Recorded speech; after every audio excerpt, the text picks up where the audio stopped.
अस्सलाम वालेकुम दोस्तों, कैसे हैं आप सब। उम्मीद है आप सब खैरियत से होंगे।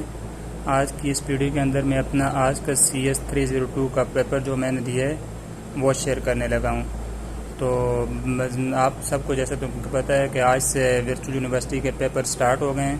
तो मेरा सबसे पहला पेपर वर्चुअल यूनिवर्सिटी में CS302 का था। CS302 के पेपर में जो मेरे MCQs और बाकी सवालात आए जो मुझे सही तरह याद हैं वो मैं आप सबसे शेयर करता हूँ, और इनको मैं तरतीब वाइज आपसे पेज भी साथ में शेयर करूँगा और वैसे भी शेयर करूँगा कि ये MCQs था या क्या था। मुझे जो जो याद है वो मैं आपके साथ शेयर करता हूँ। मेरे एक शार्ट क्वेश्चन में एक ये आया हुआ था, ये जिस तरह GAL16V8 लिखा हुआ है ये वाला, इसी तरह मेरा आया हुआ था और उन्होंने पूछा हुआ था कि ये सब कुछ जो है ये क्या है। ये आपके सामने आपको मिल जाएगा पेज 194 पे। ये जो है इसका आपने इसी तरह सिंपल यही लिखना है कि इसमें GAL क्या है, 16 क्या है, V क्या है और 8 क्या है। तो ये सारा कुछ तो इधर तक हो गया। जिस तरह अगर ये GAL पूछे इसी तरह वो PLA वगैरह के बारे में पूछ सकते हैं। ये नहीं है कि सर आपके पास भी यही वाला आ जाए। इसके बाद आगे ये जो एबल वाला पेज 203 है, इसके ये वाले आए हुए थे मेरे पास। ये not and or exclusive or, इनकी कौन से सिंबल्स वगैरह, और मेरे पास आई थी बुलियन इक्वेशन। जिस तरह ये वाली इक्वेशन है ना, F = AB बार प्लस AC प्लस BD बार, इस तरह मेरी एक इक्वेशन आई हुई थी। तो ये उन्होंने ये लिखी हुई थी, उन्होंने कहा था इसका एबल क्या होगा, ये जो नीचे लिखा हुआ है एबल एक्सप्रेशन वो क्या होगी। तो ये भी मैंने कर ली थी, इजी था ये वाला, इतना मुश्किल नहीं था। तो आगे मुश्किल सवाल भी थे वो भी मैं आपसे शेयर करता हूँ, MCQs वगैरह भी साथ में शेयर करता हूँ।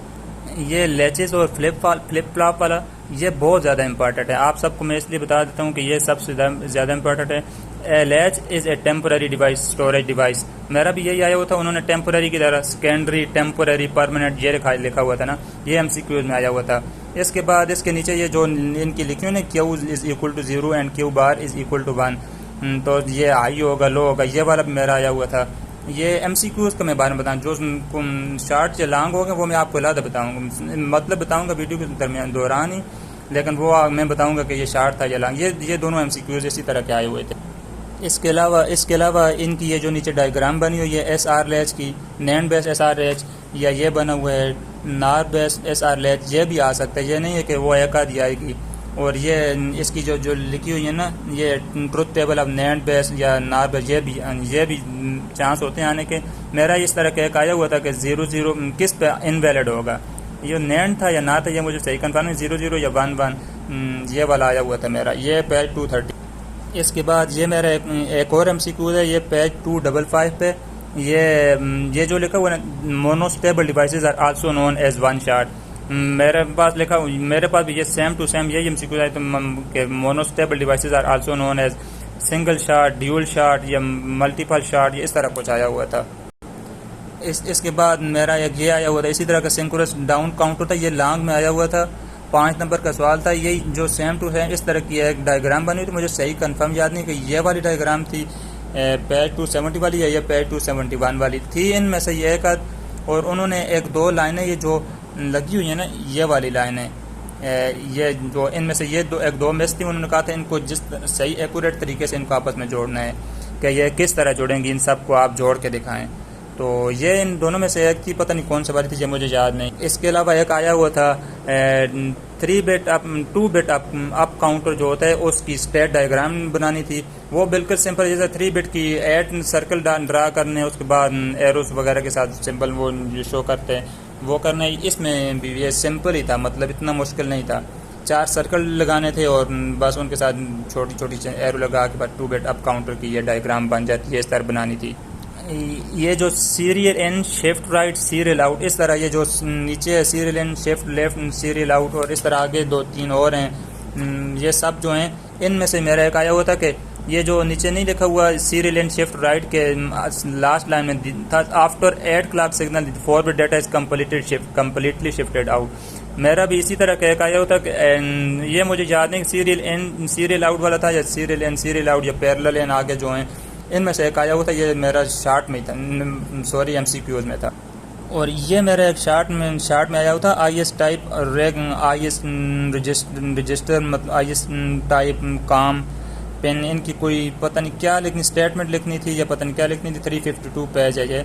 मुझे खुद ये नहीं आता था, बस मैंने ये वाला छोड़ दिया। बाकी मुझे कुछ आते नहीं थे, बस गुजारा किया है। मैक्सिमम मतलब तकरीबन किए तो हैं लेकिन छोड़े नहीं हैं। कुछ भी ना आता हो ना, फिर भी लिखना कुछ ना कुछ ज़रूर है। एक आध नंबर वो दे ही देंगे, इतने इंसान वो भी हैं। ये जो एड्रेस सिग्नल्स और डेटा सिग्नल, ये जो है 389 पेज पे, इनकी MCQs में ना ये दोनों दो या तीन, ये मेमोरी वाला जो चैप्टर है ये बहुत ज़्यादा इंपॉर्टेंट है। ये इनमें से ना कोई मेरे 2-3 MCQs आए हुए थे।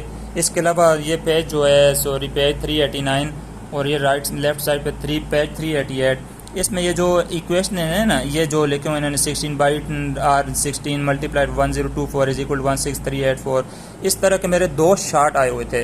ये तो बिल्कुल सिंपल है कि इनको कन्वर्ट करना था, बाइट में था, बिट में करना था, निबल में करना था। ये तो मैंने इजीली कर लिया।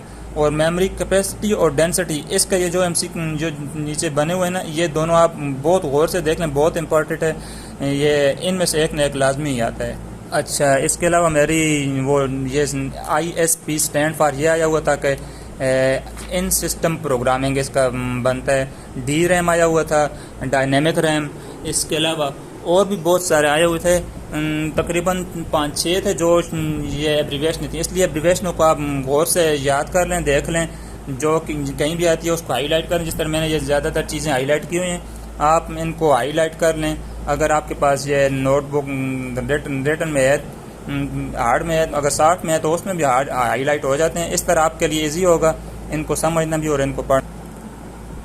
ये वाला पेज जो है ना, पेज 407 ये पेज बहुत ज़्यादा इंपॉर्टेंट है। इसमें से मेरे 1-2 MCQs इसमें से भी आए हुए थे। EPROM और EEPROM, इस तरह के इन दोनों में से कोई आया हुआ था। मुझे ये डेटा इज परमानेंट स्टोर वाला आया हुआ था, या इन तीनों में 5 में से कोई ना कोई एक आया हुआ था। ये वैसे भी आ जाता है कि इनकी टाइप्स कौन कौन सी हैं, ये लिखें। ये इधर ऊपर एक और है, एक्सटेंडेड डेटा आउटपुट DRAM। ये DRAM इस वाला जो है, ये वाला मेरा एक MCQs में आया हुआ था। फास्ट पेज मोड DRAM, इसका भी आया हुआ था। मेरा कहने का मतलब यह है कि इस पेज में से मेरे कोई 2-3 MCQs आए हुए थे। और आगे एक और पेज है, ये वाला पेज 417, बहुत ज़्यादा इंपॉर्टेंट पेज है। इसमें से मेरा पूरा लॉन्ग क्वेश्चन आया हुआ था 5 नंबर का।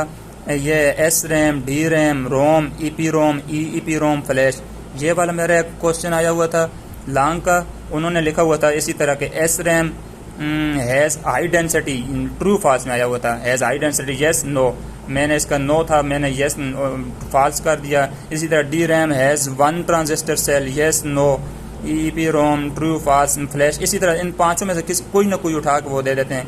MCQs में भी आ जाते हैं, वैसे भी आ जाते हैं। इसके नीचे जो FIFO और LIFO ये वाले हैं, LIFO का मेरा आया तो stack is an example of FIFO, LIFO, इस तरह। तो ये वाला LIFO मेरा उसमें भी आया हुआ था MCQs में, क्या LIFO स्टैंड फॉर। ये मैंने आपको पहले बताया कि ये एक्रोनिम और एब्रीवेशन वगैरह जो है ना, ये आप याद कर लें। इनमें से बहुत ज़्यादा आते हैं, इनको तैयार कर लें आप अपने हिसाब किताब से। अच्छा, ये एक छोटा सा MCQs है। The process of converting analog signal into digital representation code is known as quantization. ये मेरा आया हुआ था क्वांटाइजेशन वाला, ये मैंने खुद किया, ये मैंने पढ़ा हुआ था। मैंने हाईलाइट किया, हाईलाइट करने से बहुत ज़्यादा फ़ायदा होता है, इसलिए मैंने हाईलाइट किए हुए हैं ना, तो मुझे मैक्सिमम MCQs अल्लाह का शुक्र है मैंने किए हैं। तो शार्ट में एक मेरा थोड़ा सा गलत हो गया, लॉन्ग में भी एक थोड़ा सा गलत हुआ है, बाकी अल्हम्दुलिल्लाह मेरा पेपर अच्छा ही हुआ है। तो इसके आगे बस एक ये पेज 40 पे भी है, analog to digital converter use OP amplifiers as an integrator and comparator. ये OP MP आया हुआ था, इसके साथ इन्होंने फ्लिप फ्लॉप लिखा हुआ था, लैचेस लिखा हुआ था, लॉजिक गेट्स वगैरह लिखा हुआ था। इस तरह ये वाला एक आया हुआ था। और सबसे लास्ट में एक आया हुआ था, पेज के सबसे लास्ट पेज में, ये सॉरी जो लास्ट पेज है ये वाला, इसका एक्यूरेसी आया हुआ था। Accuracy dash is determined is dash of a digital to analog converter is determined by comparing the actual output of actual output. Accuracy, resolution, linearity, monotonicity, ये आया हुआ था। इन 5 में से कोई एक भी आ सकता है, ये नहीं कि मेरा यही आया तो आपका भी यही। आपका linearity भी आ सकता है, monotonicity भी आ सकती है, सेटलिंग टाइम भी आ सकता है, रेजोल्यूशन वगैरह भी आ सकता है। तो मेरा यही था आज का पेपर। इसके अलावा मुझे और कुछ भी याद नहीं है। ये मेरा था CS302 का पेपर। अल्हम्दुलिल्लाह अच्छा ही हुआ है, 75+ इंशाल्लाह मार्क्स आ जाएंगे। उम्मीद है कि आपको मेरी ये हेल्प गाइडिंग वीडियो आपको पसंद आई होगी। अगर आपको ये वीडियो पसंद आई हो तो प्लीज़ मेरे चैनल को सब्सक्राइब करें, इस वीडियो को लाइक करें और बेल आइकन को दबा दें, ताकि मेरे अगले जो पेपर हैं मैं उनके भी जब पेपर दे दूँगा उनकी भी वीडियो बनाऊँगा और आप सब दोस्तों के साथ शेयर करूँगा। जज़ाकुमुल्लाहु खैरन। अस्सलामु अलैकुम।